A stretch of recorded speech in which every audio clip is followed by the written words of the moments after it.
He was abandoned as a child for something he couldn't control. Years later, he became a self-made millionaire with power and influence. But when two unexpected guests show up at his mansion, the truth he reveals leaves them shattered. Before we start, don't forget to subscribe. Rain fell in heavy sheets that night, drumming against the rooftops and splashing onto the pavement with relentless rhythm. The glow of a street lamp flickered faintly, its light barely cutting through the storm. On the corner of Grant Avenue, a sleek black sedan idled, its engine humming softly like a predator waiting for its prey. Inside the car, Gregory Hale sat in the driver's seat, his fingers tapping anxiously on the steering wheel. He glanced at the rearview mirror, catching sight of Charles, his partner, seated in the back, holding a small bundle wrapped in a faded blue blanket. Charles's face was pale, his eyes downcast, unable to meet Gregory's gaze. "You don't have to do this," Charles muttered, his voice cracking as he stared at the bundle in his arms. "Maybe we're being too hasty. He's just a baby, Greg." Gregory tightened his grip on the wheel, his jaw clenching. "Don't do this, Charles." "We agreed. You know how people will talk if they see him. You know what they'll say about us." His voice was cold and firm, like a stone wall that couldn't be moved. Charles shook his head, eyes brimming with doubt. "I know, but he's ours, Gregory. He's ours." He glanced down at the tiny face peeking out from the blanket. The baby's eyes, wide and searching, locked onto his as if sensing the weight of the moment. His heart squeezed with an ache so sharp it made him feel physically ill. "Don't look at him, Charles," Gregory snapped, his eyes still fixed on the road ahead. "You'll make it harder on yourself." His voice had the finality of a judge's gavel. Charles hesitated, his hands trembling. He glanced at Gregory's stern profile, his heart torn between loyalty to his partner and the undeniable pull of his conscience. But fear of judgment, of mockery, of whispers in crowded rooms, was louder than any sense of morality. Slowly he reached for the door handle. The rain hit him like 1,000 needles as he stepped out. Each step toward the hospital entrance felt heavier than the last, as though the air had turned to concrete. The cold bit at his skin, but he barely felt it. His world had narrowed to the small bundle cradled against his chest. "I'm sorry," Charles whispered to the child, his voice choked with emotion. His eyes blurred with tears as he placed the baby gently inside the cardboard box he'd prepared earlier. He folded the edges of the blanket around the baby's tiny form, his fingers lingering on the child's soft cheek for one brief, desperate moment. A sudden wail pierced the rain-soaked night. The baby's cry was sharp and raw, a sound that echoed in Charles's mind like a siren of regret. He froze, every muscle in his body rigid, his breath caught in his throat. "Charles, get back in the car," Gregory's voice came through like a bullet from the open car window. "Now." Charles looked back at the car, his breath coming in short, sharp bursts. For a split second, he considered running back to the box, scooping up the baby and holding him close. But he saw Gregory's silhouette, rigid as steel, his cold eyes watching. He knew what that look meant. If he hesitated for too long, he wouldn't be able to leave. He turned his back on the box and walked away. The baby's cries followed him like ghosts. The sound was unbearable. It grew louder with every step he took. Each sob echoed in his chest until he could feel it vibrating through his bones. His pace quickened. His eyes stayed forward. "Don't turn back, don't turn back, don't turn back." When he reached the car, Gregory didn't say a word. He shifted the car into drive, and the sedan slid smoothly back onto the road, its tires splashing water as it disappeared into the darkness. Inside there was only silence. Heavy. Oppressive. The air between them was colder than the storm outside. Charles turned his face to the window, his breath fogging up the glass as he stared at the world rushing past. His reflection stared back at him, hollow and unrecognizable. Deep in his heart, he knew this night would haunt him for the rest of his life. The rain didn't stop. It poured harder, turning the street into a river of rushing water. The cardboard box sat on the steps of Memorial General Hospital, barely shielded from the downpour. The baby's cries weakened, his voice hoarse from calling for someone, anyone, to come. Inside the hospital, Sarah Bell, a nurse fresh off a 12-hour shift, slipped off her gloves with a sigh. Her hair was tucked beneath a loose bun, her eyes heavy with exhaustion. Her shift had been relentless: broken bones, sick children, and frantic parents. She longed for the quiet sanctuary of her apartment, for a cup of tea and a chance to rest her aching feet. But as she made her way toward the exit, something stopped her. She heard it, a faint cry cutting through the rain and thunder.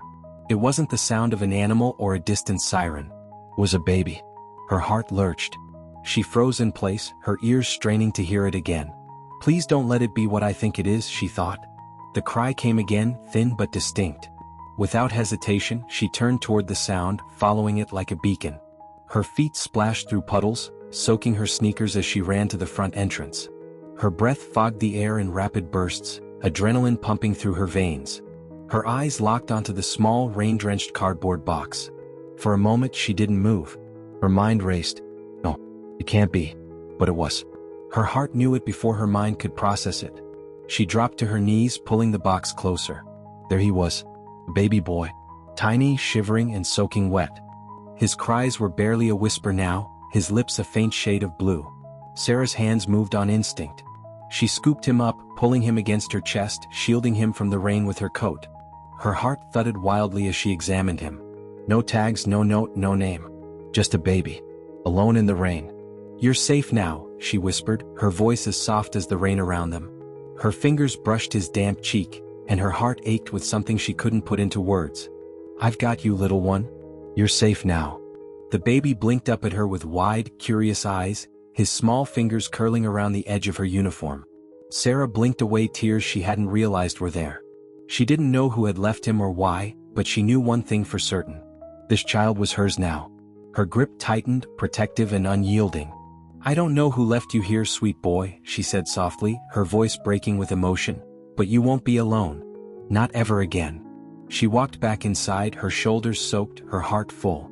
The rain kept falling, washing away the traces of that night, but the memory of it would never fade. On the steps of the hospital, the cardboard box slowly collapsed, battered by the rain until it was nothing more than a soggy mess. By morning it would be gone, swept away like trash.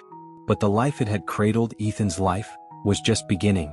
The soft hum of the kitchen fan blended with the distant chirping of birds outside the window. Morning sunlight spilled through sheer white curtains, casting golden streaks on the checkered kitchen floor.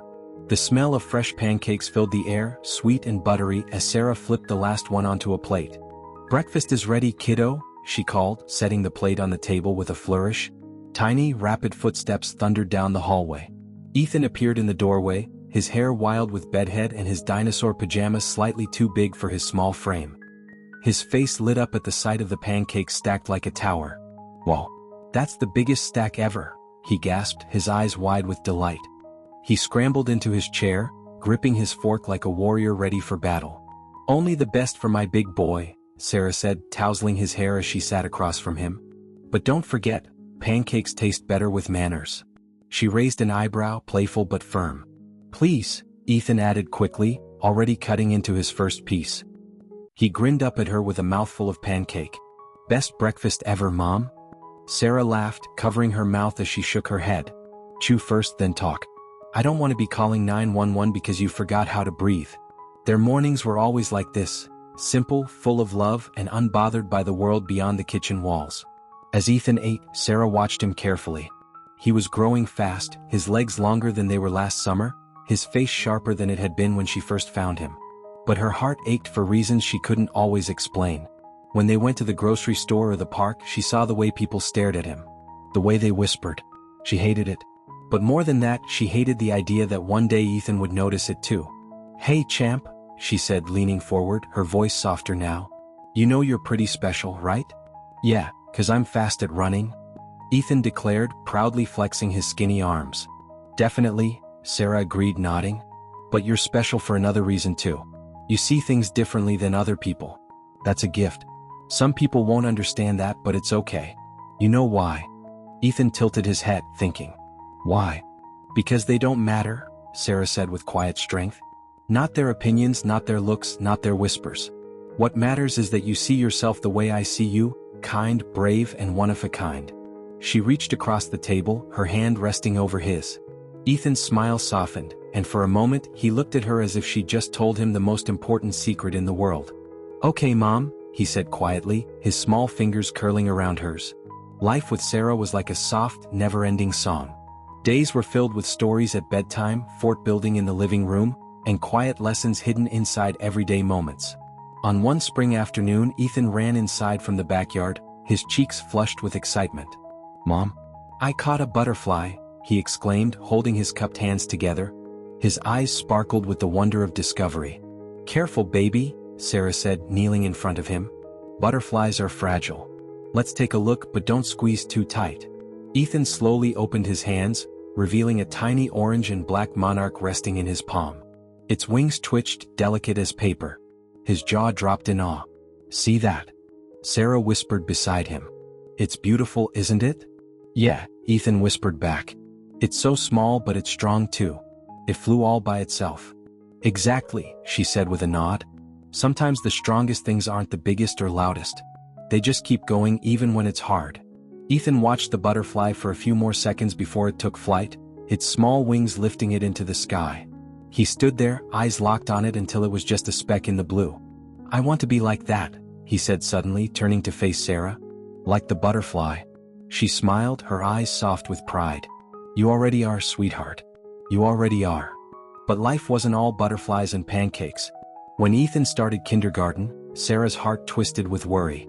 She had prepared him as best she could, teaching him to be kind but firm, confident but aware. Still, there were things she couldn't prepare him for.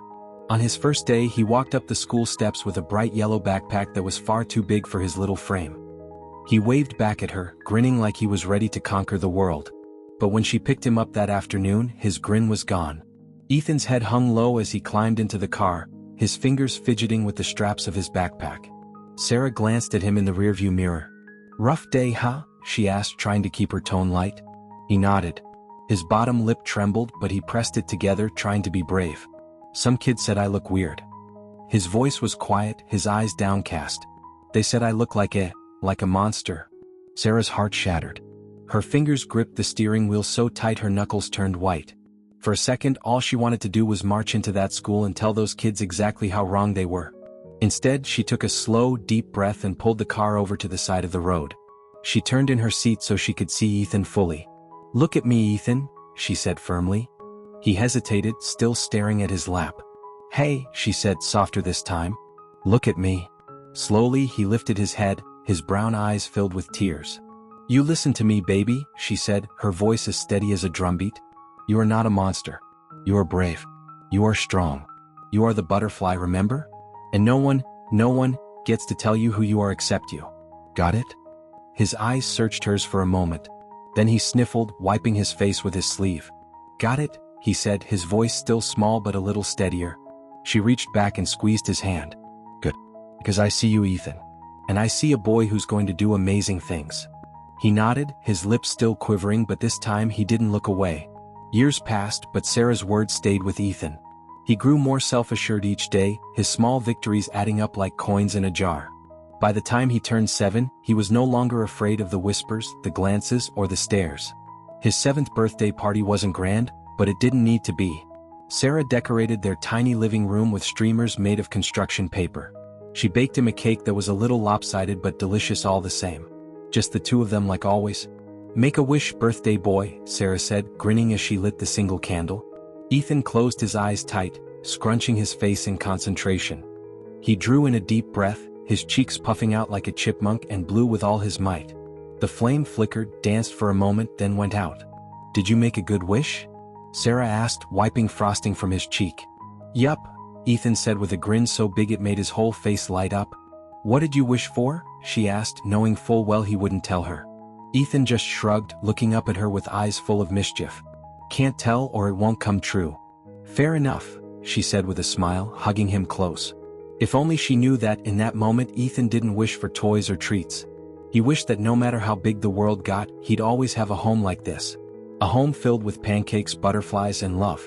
The faint hum of the television echoed through the apartment, the low buzz blending with the gentle tapping of rain against the window. Ethan sat cross-legged on the living room floor, carefully piecing together a jigsaw puzzle of a jungle scene. His tongue stuck out slightly in concentration as he hunted for a piece with just the right shade of green. Found you, he muttered with a grin, snapping the piece into place. Behind him, Sarah stood at the stove, stirring a pot of spaghetti sauce, the air filling with the rich, tangy scent of tomatoes, garlic, and basil. The radio on the counter played an old Motown classic, and she hummed along, swaying her hips to the rhythm. You've got about 10 more minutes before dinner, champ, Sarah called, turning to glance at him. She wiped her hands on a dish towel. You better finish that puzzle before I call you to the table. I'm gonna finish it before then. Ethan shot back confidently, his eyes darting across the puzzle pieces with renewed determination. Sarah chuckled. "We'll see." But then it happened. One moment she was walking toward the sink. The next, the dish towel fell from her hand, fluttering to the floor like a feather. Her knees buckled, her breath caught in a sharp gasp, and she clutched her chest. Her eyes widened in shock, her mouth opening as if to call for help, but no words came out. "Mom?" Ethan's voice was uncertain. He turned just in time to see Sarah collapse against the counter and slide to the floor. "Mom!" he yelled, scrambling to his feet so fast the puzzle scattered behind him. He ran to her, his small hands gripping her arm, shaking her with all his might. "Mom, wake up. What's wrong?" His heart pounded in his chest like a drum. "Mom?" Her eyes met his, hazy and filled with pain. Her lips moved but no sound escaped. Panic seized Ethan's heart. "Hold on, Mom. I'll get help," he yelled, stumbling toward the phone on the wall. He jumped to grab it, yanking it from the receiver. His fingers fumbled over the buttons, but somehow he managed to punch in 911. "911, what's your emergency?" came a calm, steady voice on the other end. "It's my mom," Ethan cried, his voice cracking. "She fell down and she's not talking. Please come, please." The operator's voice remained calm, asking him questions, but all Ethan could hear was his own heartbeat thudding in his ears. He dropped the phone and ran back to Sarah. She was still on the floor, her chest rising and falling in short, shallow breaths. "Stay with me, Mom," Ethan pleaded, his voice desperate and high-pitched.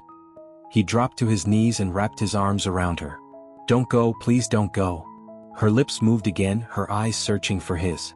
With every ounce of strength she had left, she whispered, "You are stronger than you think, Ethan. Never let anyone tell you otherwise." Tears streamed down his face.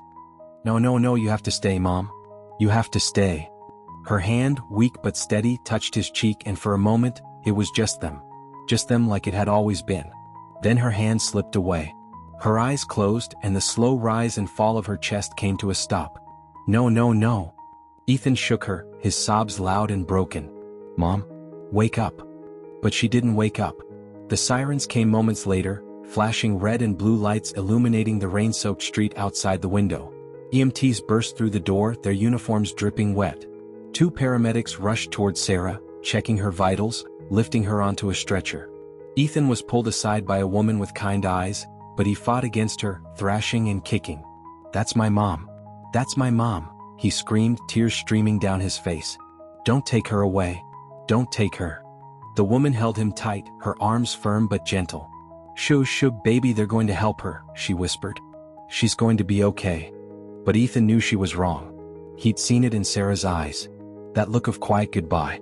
The ambulance doors closed with a loud thud, and he stood on the curb, soaked by the rain, watching the flashing lights disappear down the street. He didn't move. He didn't cry. He just stood there, numb and hollow, like the world had been drained of color. The hospital room was quiet except for the soft beeping of the heart monitor. Ethan sat by Sarah's bed, his hands gripping the edge of the chair so hard his knuckles turned white. She looked so small in the bed, her face pale, her chest rising and falling so slowly it was like she was barely there at all. A doctor entered, his face blank but kind. Ethan didn't look up until he felt the man's hand on his shoulder. "Son, can we talk for a second?" the doctor asked gently. Ethan shook his head. "She's going to wake up. She's going to wake up." The doctor knelt to his level, his eyes filled with that look. The look grown-ups give when they know something bad is about to happen. "Your mom's heart stopped for too long, Ethan," the doctor said slowly, like every word weighed 100 pounds. "We did everything we could, but she didn't make it." The words didn't register. They felt distant, like they'd been said underwater. "She's gone," the doctor added softly.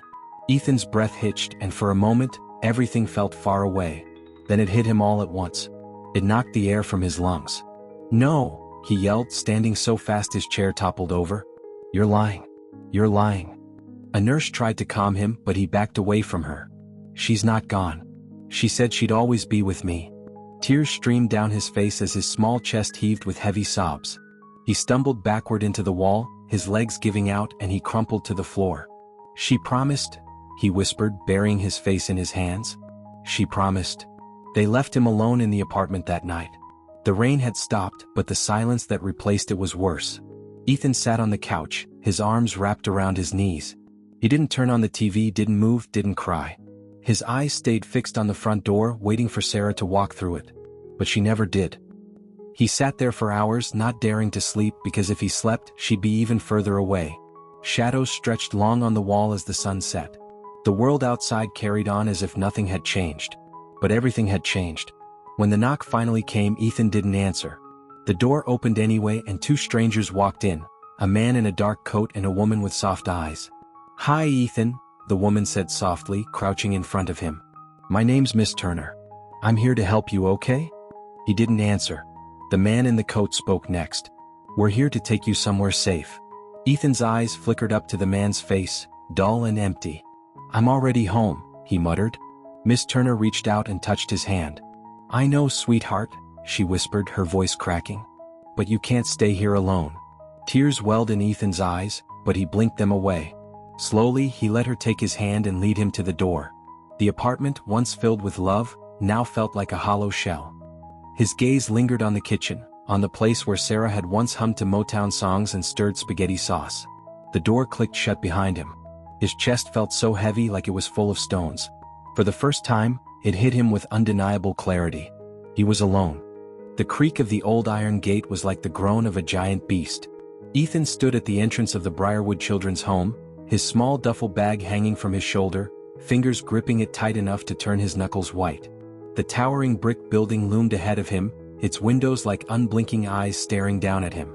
"Welcome to your new home, Ethan," said Miss Turner, the social worker, giving him a tight, sad smile. "It's not forever, okay?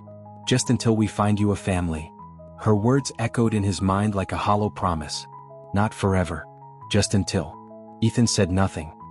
He stared at the faded red bricks of the building, trying to steel himself. He wasn't a little kid anymore, not after everything he'd been through. They stepped inside and the smell hit him first, disinfectant and old wood. The hallway stretched long and narrow, lined with dull green walls. Doors lined both sides, each one leading to a room filled with bunk beds. The muffled sound of children's voices and the occasional thud of footsteps echoed from somewhere down the hall. "This is Ms. Roberts," Miss Turner said, guiding him toward a woman with short, curly hair and round glasses perched on her nose. She had the look of someone who had seen everything twice and survived it all. She knelt to his level, peering at him with sharp but kind eyes. "Hi, Ethan," she said, her voice soft but steady. "You're going to be safe here." Safe. People kept saying that word like it meant something. Safe didn't mean much when you'd watched everything you loved disappear. "Come on, I'll show you to your room," Ms. Roberts said, leading him down the hallway. He followed, his eyes darting around, taking in every shadow, every noise. He saw faces peeking out from doorways, small eyes watching him like he was an intruder. A new target. The whispers came next, sharp little murmurs just loud enough for him to hear. "Look at him. His face is weird. Like a frog or something." His heart clenched, but his face stayed blank. He'd heard worse before. Words could hurt, but he'd learned from Sarah that they didn't have to define him. Still, it didn't stop the ache in his chest. "This is your bed," Ms. Roberts said, pointing to a narrow cot by the window. A thin blanket was folded at the foot of it, and a small shelf hung on the wall for his things. It was plain, cold, and nothing like the warmth of home. "You can unpack when you're ready," she said, offering him a smile. "I'll be around if you need anything." She left him alone. Ethan sat on the bed, his duffel bag still hanging from his shoulder. He didn't unpack. He didn't move. He just sat there, staring at the window, his reflection barely visible against the gray sky. The face staring back at him wasn't one he liked to see. His ears stuck out too far. His nose wasn't like other kids' noses. He'd heard them call him weird-looking more times than he could count. "Don't listen to them," he told himself. "Be the butterfly. You're strong." The words felt hollow now. Days passed, each one feeling like an eternity. The other kids weren't subtle. They threw paper at him during mealtime, laughed when he walked into the room, and whispered just loud enough for him to hear. One day it got worse. Ethan sat alone at the lunch table, picking at a peanut butter sandwich. Across the room, a group of older boys watched him like lions stalking prey. One of them, a boy named Ricky, grinned like he'd just thought of something clever. He elbowed his friend and they both snickered. "Hey, Ethan," Ricky called, walking over with his hands in his pockets. His friends followed close behind. Ethan didn't look up. He'd learned that if you didn't react, sometimes they'd get bored. But Ricky wasn't the get-bored type. "I said, hey, Ethan," Ricky repeated louder this time. He knocked on the table like it was a door. "You deaf frog face?" Laughter erupted from the group. Ethan's heart pounded in his chest, but he stayed quiet, focusing on his sandwich. "Oh, I get it," Ricky said, leaning over, his breath hot on Ethan's ear. "Too ugly to talk, huh?" The laughter got louder. Ethan's hands tightened on his sandwich. His vision blurred. His heart pounded harder. "Say something, weirdo," Ricky said, shoving Ethan's shoulder hard enough to make him stumble off his seat. Silence fell for a second. Ethan sat on the ground, his sandwich on the floor next to him, jelly smeared on the tile like blood. Ricky grinned down at him, victorious. "Yeah, stay down, freak." Ethan's hands balled into fists. His mind flashed back to every whispered insult, every glance, every kid who ever pointed at him like he wasn't human. Butterflies are strong. Small but strong. He stood up. Slowly. Quietly. "Say it again," Ethan said, his voice low and firm. Ricky blinked, his grin faltering. "What?" I said. Ethan took a step closer, his fist still tight. "Say it again." For a second Ricky didn't move. His friends watched with wide eyes, unsure of what was happening. Then Ricky laughed. "I said you're a..." Ethan's fist shot forward, colliding with Ricky's nose. Ricky stumbled backward, clutching his face. Gasps echoed around the lunchroom. Ethan's hands still shook, his chest heaving with adrenaline, but he didn't move. He didn't flinch. "Don't ever touch me again," Ethan said, his voice like steel. Ms. Roberts stormed in moments later, her eyes scanning the room. "What's going on here?" Ricky pointed at Ethan, blood dripping from his nose. "He hit me." Ms. Roberts turned to Ethan. Her eyes weren't angry. They were sharp, focused, but not angry. She pulled Ethan aside, away from the gawking eyes of the other kids. "Tell me what happened," she said quietly, kneeling in front of him. "He pushed me," Ethan said, his voice steady. "He called me names." Ms. Roberts studied him for a long moment. Then she sighed, rubbing the bridge of her nose. "You know, hitting back usually makes things worse," she said. "But I saw the way you stood your ground." Ethan blinked. "Am I in trouble?" "No," she said with a small smile. "But I think you're stronger than you realize." Her words hit him like lightning. They were the same words Sarah had said before she died. His eyes stung, but he blinked it away. "You'll be okay, Ethan," Ms. Roberts said, standing. "I've got a feeling you'll be just fine." That night, Ethan sat on his bed, staring at the ceiling. His knuckles still ached from hitting Ricky, but there was a quiet satisfaction in it. He thought of Sarah, of her voice telling him he was strong, and for once, he believed her. He reached under his pillow and pulled out the folded slip of paper he'd hidden there. It wasn't much, just a crumpled piece with 2 words scribbled in pencil. Find them. It was a promise. A promise to himself. To find Gregory and Charles. To make them see him, not the way strangers saw him, not as the weird kid, but as their son. He folded the paper carefully, tucking it back under the pillow. His eyes closed, but his heart stayed awake, filled with the quiet thrum of determination. "You are stronger than you think, Ethan." Ethan sat on the edge of his bed, fingers tapping nervously on his knees. His eyes scanned the room for the 100th time, even though he already knew every inch of it. The room was small but cozy, with soft blue walls, a sturdy wooden dresser, and a bed covered in a patchwork quilt that smelled like fresh laundry. It wasn't like briarwood. It wasn't cold or gray.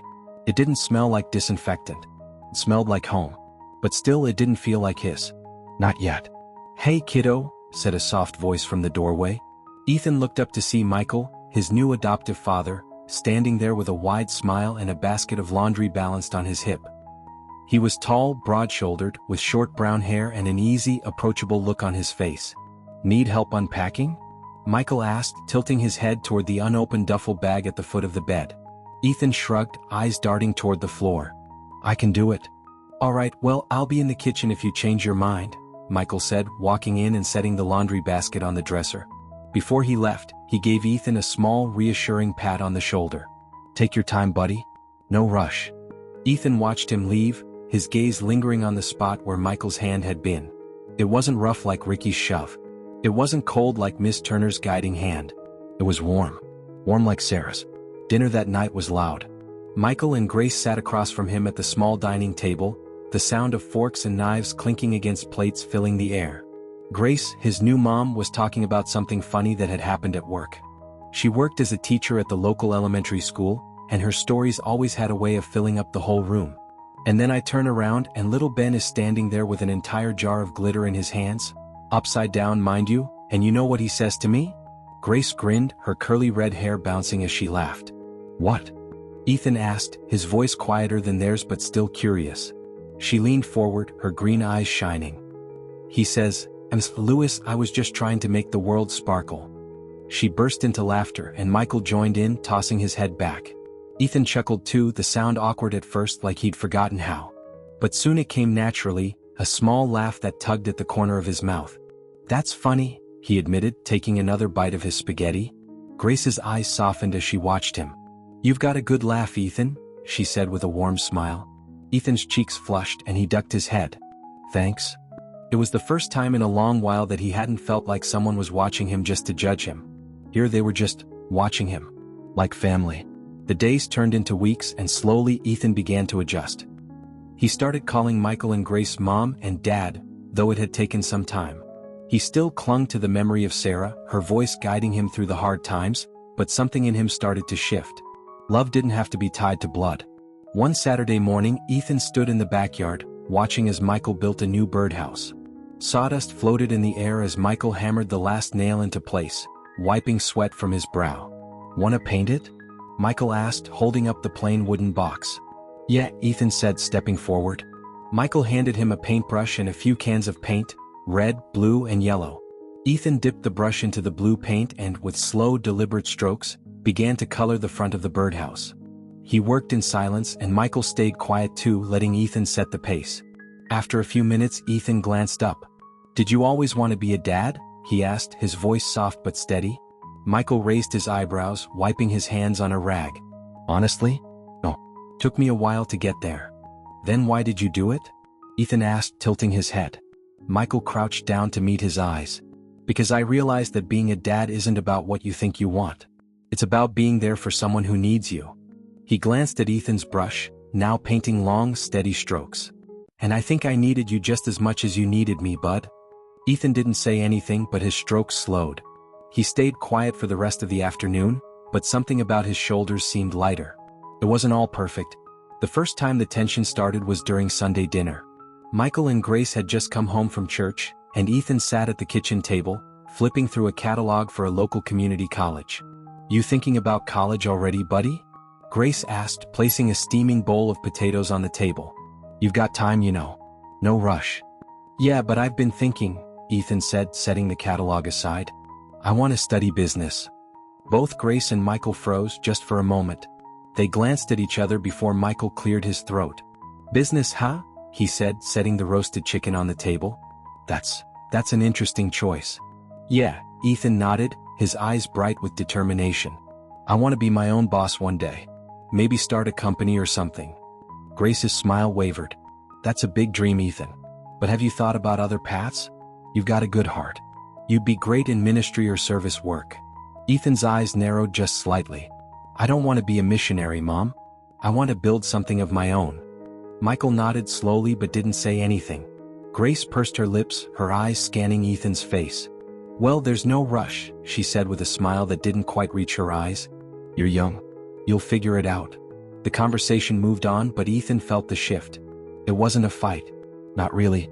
But it felt like something had changed. Over the following weeks, Ethan doubled down on his dream. He borrowed books on business and finance from the local library and read them late into the night. He took notes, practiced math problems, and even started writing down ideas for a future company in his notebook. "You're really serious about this, huh?" Michael said one evening as he walked past Ethan's room, noticing the open books and scribbled notes. "Yeah," Ethan said, looking up from his notebook. "I'm gonna make something big one day, Dad. Something real." Michael leaned against the doorframe, watching him for a moment. "I believe you," he said with a nod. "And I'll be right here when you do." Ethan felt something warm settle in his chest. It wasn't a grand declaration. It wasn't a promise with bells and whistles. It was quiet, like most of Michael's words were. But it felt real. On his 15th birthday, they celebrated with burgers on the grill, ice cream cake, and a pile of presents on the living room table. Michael and Grace watched him open each one, smiling and laughing with him. But it was the last present that stayed with him the most. "Open this one last," Michael said, nudging a small, flat box toward him. Ethan opened it carefully, peeling back the wrapping paper. Inside was a leather-bound notebook with his initials pressed into the cover in gold. "What's this?" Ethan asked, his fingers running over the smooth leather. "It's a journal," Grace said, her smile warm and genuine. "We figured you might want a place to write down your big ideas." Ethan's eyes darted between them, his heart full in a way it hadn't been in a long time. "Thanks, Mom." "Thanks, Dad." "Go fill it with something amazing," Michael said, leaning back in his chair with a grin. Ethan opened the journal that night, his pencil tapping against the first blank page. He stared at it for a long time, his mind filled with plans for the future. He didn't know how he'd do it, but he knew one thing for sure. "I'm gonna be someone who makes the world listen." With slow, deliberate strokes he wrote the first line. "Dream big. Start small. Keep going." The sound of the alarm clock blaring at 4:30 a.m. was like a drill to Ethan's brain. He groaned, reaching blindly to silence it, his fingers fumbling for the button. For a moment he lay there, eyes closed, breathing deeply. The world outside his window was still dark, the faint glow of streetlights casting long shadows across his ceiling. 5 more minutes, he thought. But 5 minutes could turn into 20, and he knew that too well. With a grunt, he threw off the blanket and swung his legs out of bed. His feet hit the cold hardwood floor and the chill sent a shiver up his spine. He rubbed his face, feeling the weight of exhaustion hanging on him like a wet coat. Another day. Another grind. His work uniform lay draped over the back of his chair, faded black pants and a gray polo with the words, "Quick Bite Deli," embroidered on the chest. He pulled it on, brushing off crumbs from yesterday's shift, and stared at himself in the mirror. Dark circles under his eyes. A face that looked older than 19. His hair was sticking up in all directions, but he didn't have the time or energy to care. "It's not forever," he reminded himself. "It's just part of the plan." By 5 a.m. he was out the door, his backpack slung over one shoulder, his breath fogging up the cold morning air. His shift at the deli started at 6 o'clock, but he liked to get there early. It gave him time to organize, get ahead, and maybe sneak in a few minutes of studying if things were slow. He caught the bus, headphones on, listening to a motivational podcast about self-discipline. "If you want something you've never had, you have to do something you've never done," the speaker's voice said. Ethan nodded to himself. By 6 a.m. he was behind the counter, taking inventory, slicing meats, and brewing fresh coffee for the regulars who rolled in like clockwork. Mr. Ortega, the old man with the Yankees cap, always got a bacon, egg, and cheese on rye. Mrs. Kemp ordered a black coffee with 3 sugars. "Not 2, not 4, she always said. Ethan smiled at them, not because he wanted to, but because he knew it mattered. "Hard worker, that one," Mr. Ortega told his friend one morning as Ethan handed him his sandwich. "Boy's gonna own his own shop one day, you mark my words." Ethan didn't respond, but his chest swelled with quiet pride. "More than a shop, old man. I'm going to own the whole block." By 2 p.m. his shift ended, but his day wasn't even close to over. He rode the bus to campus, slipping into the back row of his Business 201 class just as the professor, Mr. Calloway, clicked his presentation slides to life. "Glad you could join us, Mr. Hale," Calloway said without looking up, his voice calm but sharp. "Sorry, Professor," Ethan muttered as he sat down, pulling out his notebook. Calloway had been watching Ethan all semester. He wasn't like the other students. While most of them strolled in after a good night's sleep, chatting about concerts or weekend plans, Ethan arrived with the look of someone who had already lived a full day. Calloway noticed that. He noticed everything. "All right, today we're discussing leadership," Calloway said, pacing at the front of the room. "Everyone wants to be a leader, but most of you don't have a clue what it actually takes. Leadership isn't about titles. It's about behavior. It's about how you act when everything around you is crumbling." The words hit Ethan like a punch to the gut. How you act when everything around you is crumbling. He knew that feeling too well. As Calloway continued, Ethan scribbled notes furiously. His eyes stayed locked on the professor, his mind running at full speed. He didn't just want to pass the class. He wanted to master it. This wasn't just a lecture, it was strategy. Every point Calloway made was another brick in the foundation of the life Ethan was building. "All right," Calloway said, clapping his hands. "For next week, I want each of you to prepare a 3-minute presentation on a leader you admire and why. Be ready to present on Monday. No excuses." That weekend, Ethan locked himself in his tiny apartment. His fingers hovered over his notebook as he thought about the person he admired most. Michael. Grace. Sarah? No, it had to be someone unexpected. Then it hit him. On Monday, he stood in front of the class, his heart pounding like a war drum. Sweat trickled down his back, but he kept his face steady. He stared at his classmates, cleared his throat, and began. "My name is Ethan Hale, and I'm here to talk about someone who taught me what it means to lead, me. The room went still. All eyes were on him. When I was 11, I lost the only person who had ever fought for me. After that, I lived in a place where kids saw weakness as an opportunity. Every day was a test. I failed some of those tests, but I learned. I learned to stand up for myself even when it hurt. I learned that you don't have to be loud to be strong. And I learned that no one, not a single person, is coming to save you. You have to save yourself. He took a breath, his heart still pounding, but he didn't stop. I'm not saying I'm perfect. I'm not saying I'm special. But I am saying this: if I'm in the room, I'm going to outlast anyone in it. And to me, that's what leadership is. It's endurance. It's resilience. And I promise you I've got both. Silence. For a second, Ethan thought maybe he'd gone too far. But then, slow and deliberate, Calloway began clapping. One clap. Two. Then more students joined in. "Excellent, Mr. Hale," Calloway said, his eyes sharp with approval. "That's how you lead." After class, Calloway pulled Ethan aside. "You got plans after graduation?" Calloway asked, crossing his arms. "Start my own business," Ethan said without hesitation. "Big dream. You got the heart for it, but heart alone won't cut it," Calloway said. "How do you feel about real estate?" Ethan tilted his head. "Haven't thought about it." "Well, think about it," Calloway said. "I've got a buddy at Barton Realty. He's looking for interns. I'll put in a word for you if you're interested." Ethan blinked, his chest tightening. "You'd do that for me?" Calloway raised an eyebrow. "I wouldn't offer if I didn't think you had what it takes. But understand, this isn't charity. It's an opportunity. You blow it, it's on you." A slow grin spread across Ethan's face. "I don't blow opportunities, Professor." Calloway smiled back, nodding. "Good. I'll make the call." That night, Ethan sat at his desk, staring at the city skyline outside his window. The weight of the day finally hit him, exhaustion sinking into his bones. But it wasn't a bad feeling. It was the kind of tired that comes from progress, from knowing you're closer to something big. He opened his leather-bound journal, the one Grace had given him years ago, and flipped to a blank page. His pencil hovered for a second before he began to write. "Hustle doesn't wait for luck. It makes its own way." He sat back, reading the words. Then he looked down at his hands, the same hands that had fought Ricky in the orphanage, the same hands that built birdhouses with Michael, the same hands that now gripped the pen with purpose. He thought of Sarah. He thought of what she would say if she could see him now. "You are stronger than you think, Ethan. Never let anyone tell you otherwise." His lips curled into a small, quiet smile. "Look at me now, Mom." The click-clack of Ethan's dress shoes echoed off the polished marble floors of Barton Realty's downtown office. The large glass windows framed the skyline, each building a monument to ambition. Ethan stood by the window, gazing at the view, hands in his pockets, his reflection staring back at him. Behind him, the steady hum of ringing phones, clattering keyboards, and sharp conversations filled the air. "Ethan, you're up," called a voice from behind.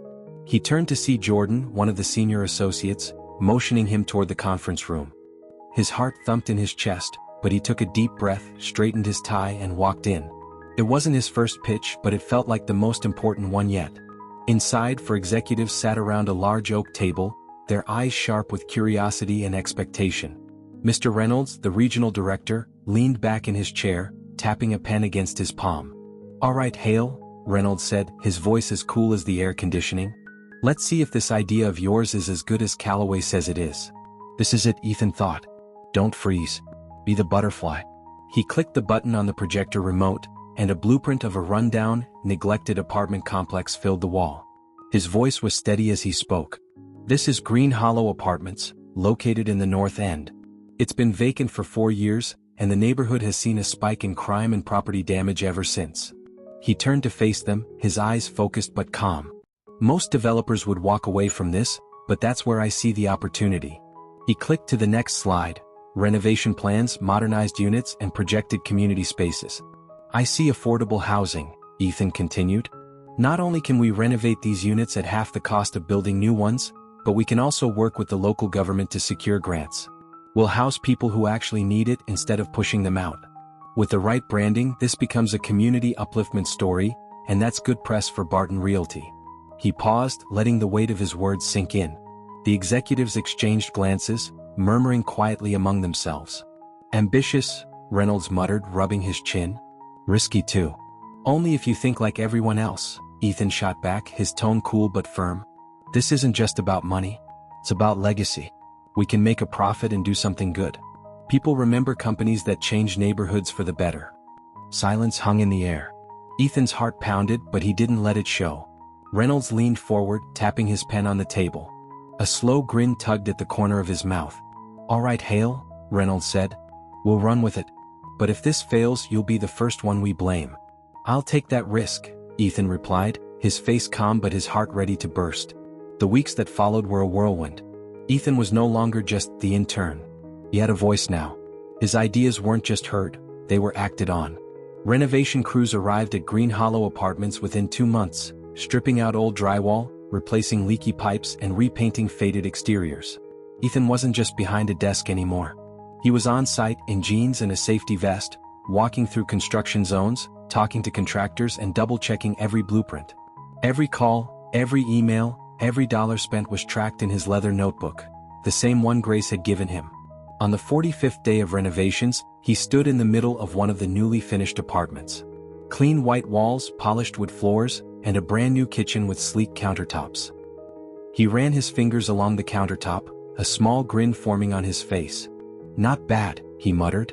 "Not bad." "This is incredible," said Jordan, stepping into the room with a look of awe. "Man, you pulled it off." "Not yet," Ethan said, shaking his head. "Not until someone's living here." Jordan laughed. "Always the perfectionist, huh?" "Always," Ethan replied, already scanning the space for anything out of place. Word spread fast. Green Hollow Apartments wasn't just a success, it was a statement. Local news outlets picked up the story, calling it a new dawn for the North End. Ethan's name appeared in the byline of every article. The kid who nobody believed in. The kid who believed in himself. Ethan Hale, rising real estate star, read the headline of City Business Weekly. The cover photo was surreal, his face clear as day staring back at him from a magazine rack. For a moment he stood in front of it, frozen. "I'm here. I made it." His phone buzzed. It was Grace. "Ethan, baby, I just saw the cover," she said, her voice trembling with excitement. "Your face is on the front page of a magazine. I bought 5 copies. No, 10 copies." He chuckled, rubbing the back of his neck. "It's not that big of a deal, Mom." "Don't you dare say that, Ethan Hale," Grace shot back. "You've worked too hard to act like this is normal. This is big. We're so proud of you." Ethan swallowed the lump in his throat. "Thanks, Mom. Don't forget to grab me a signed copy," Michael chimed in from the background, his voice booming through the phone. Yeah, Ethan laughed. "I'll get you one, Dad." He hung up, staring at his reflection in the glass storefront. "I'm not that kid from Briarwood anymore." But success came with pressure. More eyes were on him. Expectations grew heavier. More projects came his way, bigger buildings, tighter deadlines, and higher stakes.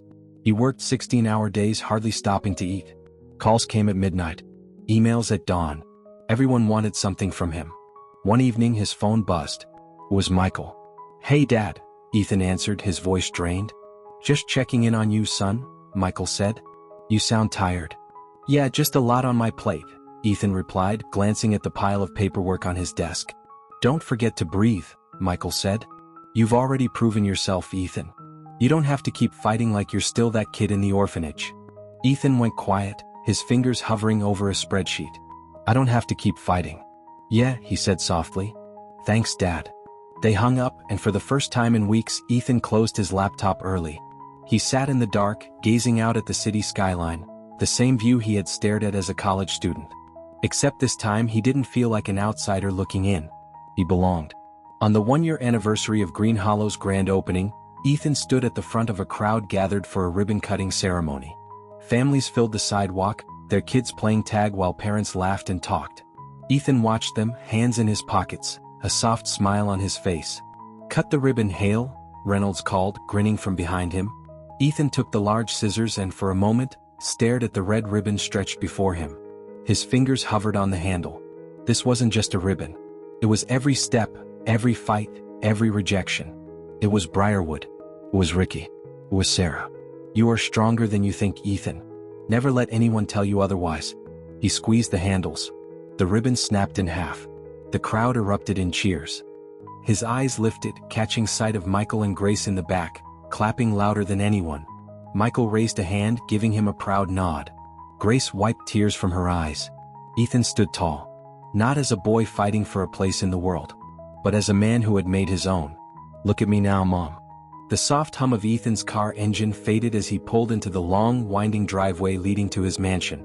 Tall oak trees lined the path, their leaves swaying in the gentle breeze. His home stood at the end like a monument to everything he built, sleek, modern, with large glass windows that reflected the world back at itself. He parked, sat for a moment and stared through the windshield, his hands still on the steering wheel. His jaw was tight, his eyes fixed on the house like it was a puzzle he had yet to solve. He exhaled slowly, resting his head on the back of the seat. His phone buzzed from the passenger seat. He glanced at it. A message from the private investigator. "Got what you asked for. Photos and details in the file. Call me if you need more."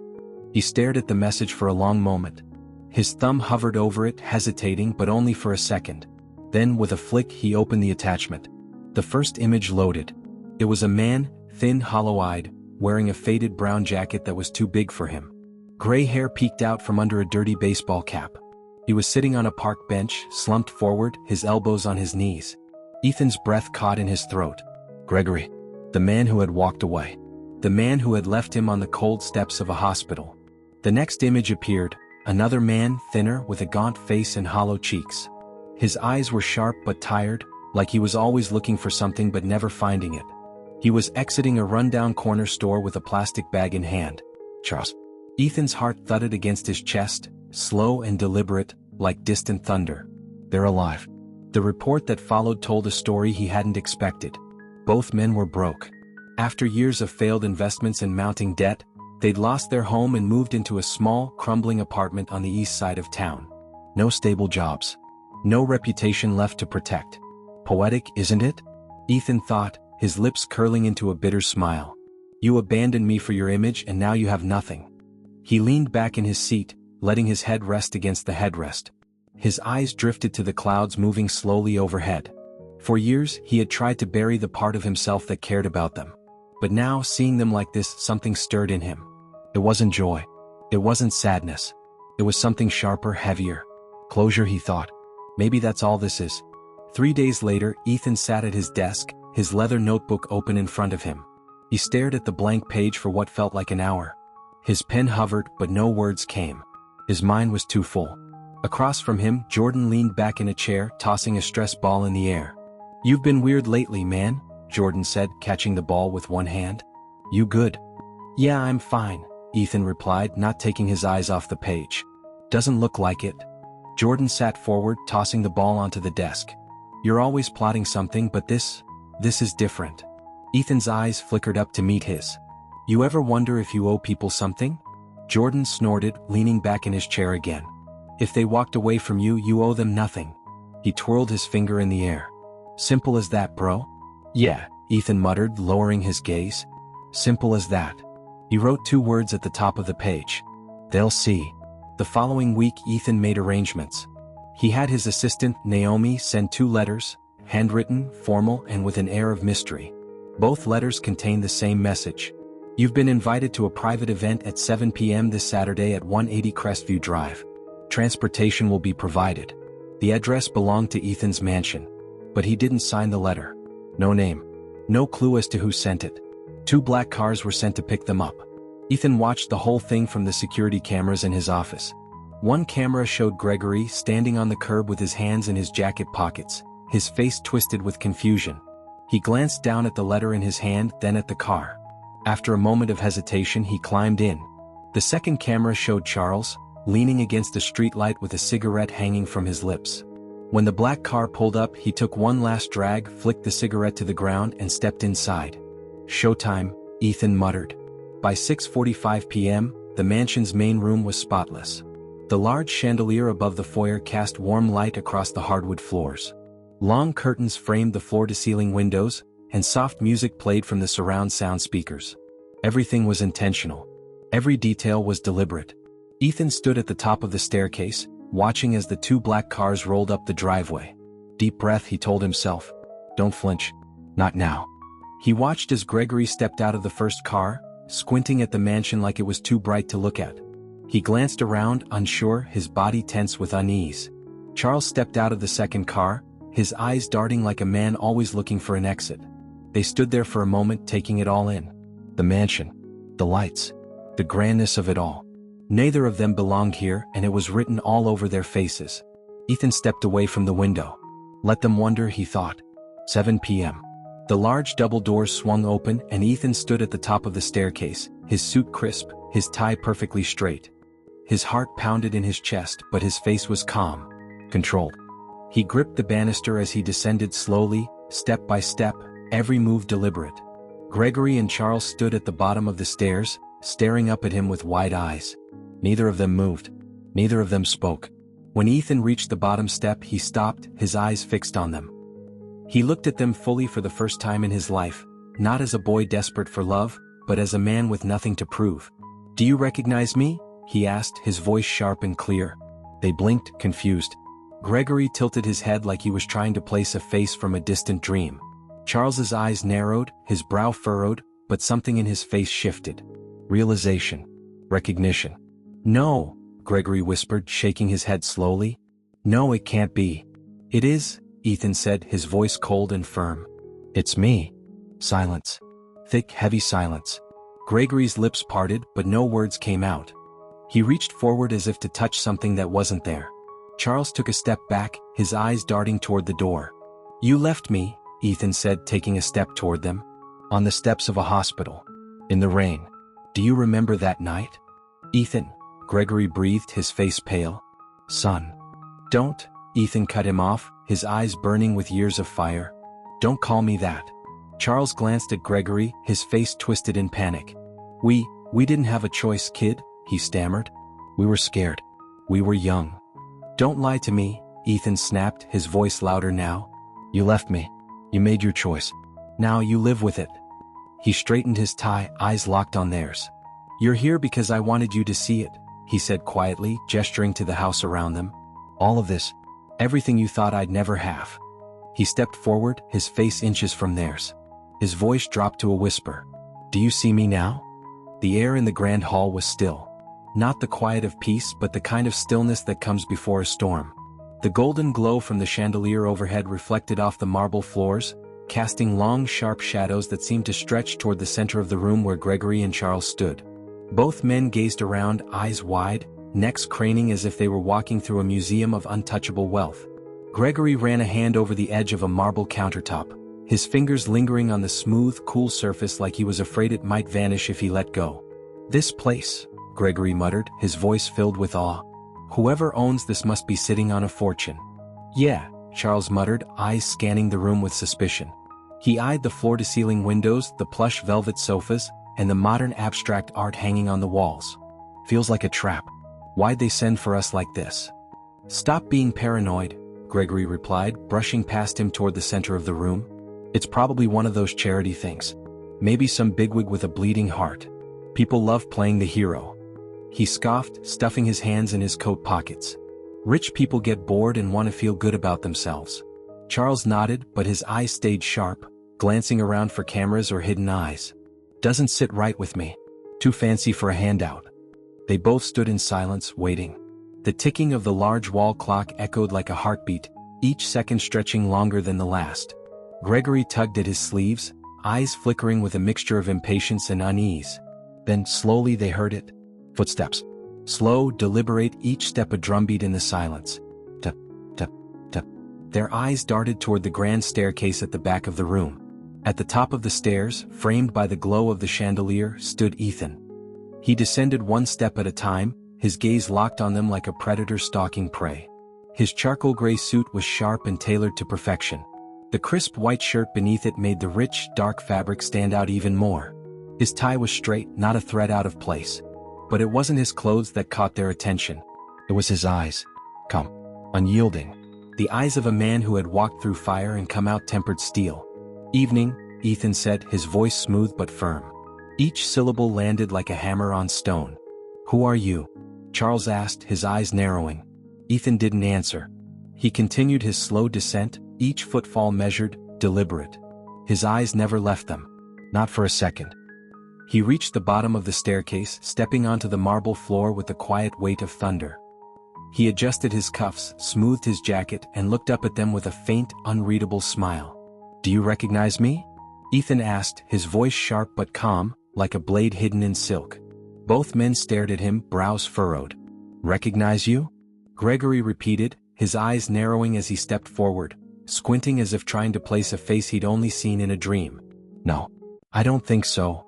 Charles tilted his head, his eyes narrowing further. He studied Ethan, his gaze moving from his face to his posture, his hands, his jawline.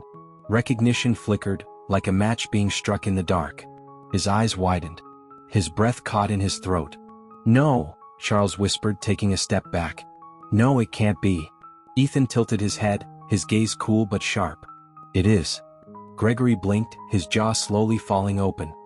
His eyes darted between Ethan and Charles, confusion giving way to shock. "No," he muttered, his breath shallow. "No, that's not possible." "It's me," Ethan said, stepping closer. His eyes, unblinking, pinned them both in place. "The boy you left on the steps of Memorial General. In the rain." The words hit them like a wrecking ball. Gregory stumbled back, his eyes locked on Ethan like he'd seen a ghost. His lips trembled, his voice barely above a whisper. "Ethan?" Charles froze. His lips pressed into a thin line. His eyes stayed on Ethan's, but his face was stone. "You look different," Gregory stammered, his voice shaky, his eyes darting across Ethan's face like he was searching for a trace of the boy he'd left behind. I didn't recognize you." "You never bothered to look long enough to recognize me," Ethan shot back. Gregory's face crumpled, his hands covering his mouth as he staggered, gripping the back of a chair for support. His chest heaved as he gasped for air.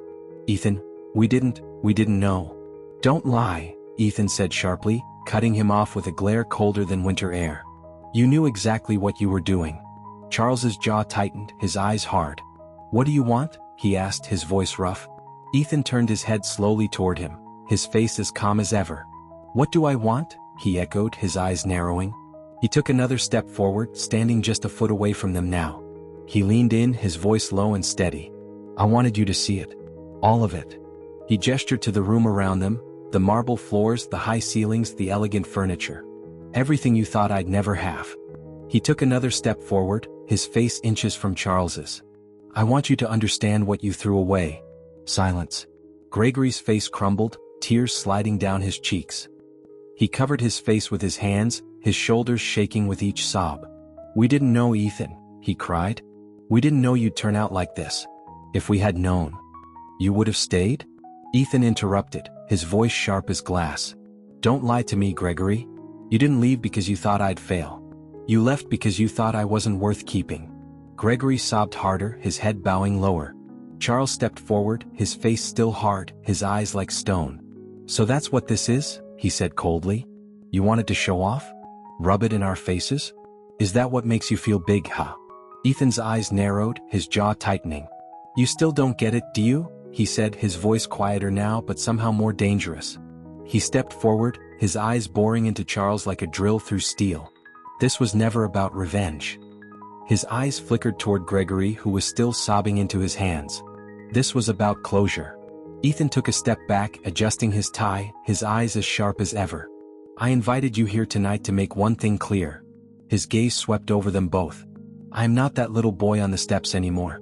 I don't need you. I never did." Gregory looked up, his face streaked with tears. "Please, Ethan. We're sorry.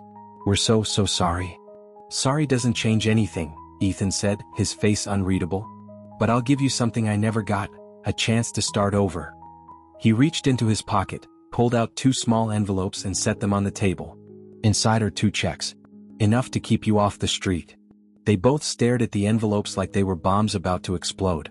"But hear me loud and clear," Ethan said, his eyes locked on theirs. "This isn't forgiveness. It's mercy. And mercy is the last thing you'll ever get from me." He stepped back, eyes still on them. "Take the checks. Then get out of my house."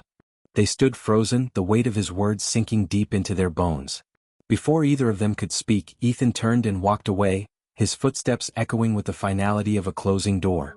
Silence hung in the air, thicker than fog. Gregory and Charles stood motionless in the center of the grand room. Their eyes flicked to the 2 envelopes sitting on the glass coffee table like they were loaded with explosives. Gregory wiped his face with trembling hands, sniffling like a man caught in a storm with no umbrella. Charles stood rigid, his eyes flicking from Ethan to the envelopes, his jaw locked so tight it looked like he might shatter his teeth. Ethan stood at the edge of the room, his hands in his pockets, his posture calm but his eyes sharp as ever. He leaned against the wall near the window, watching them with quiet detachment. The glow from the chandelier illuminated one side of his face, casting the other half in shadow. "No one's stopping you," Ethan said, his voice cutting cleanly through the stillness. "Take them and leave." Gregory blinked, glancing at him like he'd misheard. His face was still flushed from tears, his eyes puffy. "Ethan, please," he said, taking a step forward, his hands outstretched like he was reaching for something he could never grasp. "Please let us talk. We can explain." "No, you can't," Ethan interrupted, his voice firm but steady. "I know what you're going to say. You were young. You were scared. You thought it was the right thing to do. You thought I'd have a better life." He took a step toward them, his gaze locked on Gregory like a lion stalking a wounded gazelle. "But none of that's true, is it?" Gregory opened his mouth but said nothing. "You didn't leave me for me," Ethan continued, his voice rising just slightly. "You left me for you. Because I didn't fit your perfect little picture. Because I wasn't the reflection you wanted staring back at you." Charles's eyes flickered with something, guilt, maybe, or stubborn pride, but his lips stayed pressed into a hard line. He stepped forward, his movements stiff but deliberate. "You don't know what it was like for us back then," Charles muttered, his voice rough like gravel. "You think it was easy? You think we didn't suffer too?" Ethan tilted his head, his eyes narrowing with disbelief. "You suffered." He let out a short, bitter laugh. "No, Charles. I suffered. I suffered every time I walked into a room and people stared at me like I didn't belong. I suffered when kids threw food at me in the cafeteria. I suffered when I sat in a room with nothing but silence because no one wanted me." He stepped forward, eyes locked on Charles, his voice quieter but more dangerous now. You just walked away." Charles's nostrils flared, his fists clenching at his sides. "We didn't have money, kid," he said through gritted teeth. "We didn't have options." "Neither did I," Ethan snapped, his voice suddenly loud, echoing off the walls. "But I didn't walk away." Charles's mouth clamped shut. "Every day I stayed. Every day I fought. Every day I refused to let the world tell me I wasn't enough," Ethan said, his voice unwavering now. "And now you're standing in my house, looking at my table, trying to tell me how hard your life was?" He let out a short breath, his face hard as stone. "Get over yourself." Charles's lips twitched, his hands balling into fists, but he didn't say anything. He glanced at Gregory, his eyes hard, like he was waiting for him to step in. But Gregory just wiped his face, his head lowered in shame. "Listen to me," Ethan said, his voice calmer now but still razor-sharp. "I don't hate you. You don't matter enough for me to hate you." He stepped forward, closing the space between them. "But I also don't love you. I don't owe you that. You had your chance to be my family and you threw it away." Gregory winced like he'd been slapped. His eyes darted up to Ethan's face, his lips trembling. "I'm sorry," he whispered, his voice cracking. "I'm sorry, Ethan." "Good," Ethan replied, his face expressionless. "But I'm not doing this for you." He nodded toward the envelopes on the table. "Those checks aren't for you. They're for the boy you left behind. Because he deserved better than you." The room went quiet again, the weight of the words pressing down on all of them. Gregory shuffled forward, his footsteps slow and heavy, like he was walking through wet cement. His eyes stayed on the envelopes as if touching them might burn his hands. He hesitated, looking up at Ethan one last time. "Ethan," he said, his voice hoarse. "Please. We can fix this. We can start over." Ethan raised an eyebrow, his gaze cold. He stepped forward, closing the distance between them until they were face to face. "No, Gregory," he said softly, his eyes unblinking. "This is not a second chance to be my family." He nodded slowly, his voice steady as stone. "It's a chance for you to be better people." Gregory's face crumbled as he picked up the envelope, his fingers trembling like he was holding something fragile. He didn't look at Ethan again. He didn't have the strength. Charles snatched his envelope quickly, stuffing it into his coat pocket without a glance at Ethan.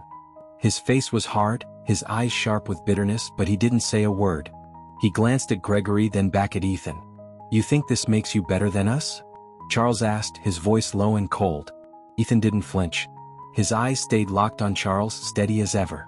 "I don't have to think it," he said, his tone sharp but quiet. "I know it." Charles's face twisted with something ugly, anger maybe or shame, but he didn't respond.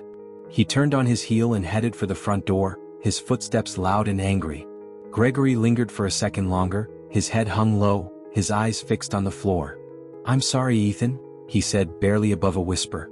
Then he followed Charles. The front door opened. It closed. Silence.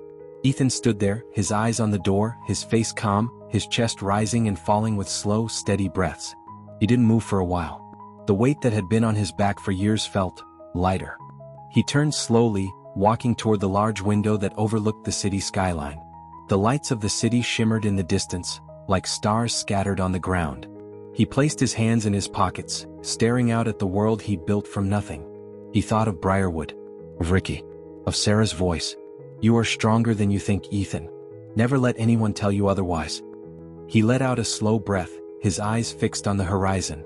He'd spent years thinking he needed their love to feel whole. He'd fought so hard to prove them wrong, to prove that he wasn't broken, that he was worthy. But now, as he stood there looking out over everything he'd built, he realized something he hadn't seen before. He'd never needed their love. He'd never needed them. His worth had never been defined by the people who left him. It was defined by the boy who stayed. The boy who fought. The boy who never stopped climbing. He let out a short, quiet laugh, just one breath of amusement. His reflection in the window grinned back at him, older, wiser, and free. "Look at me now," he whispered. His eyes stayed on the skyline, bright and endless.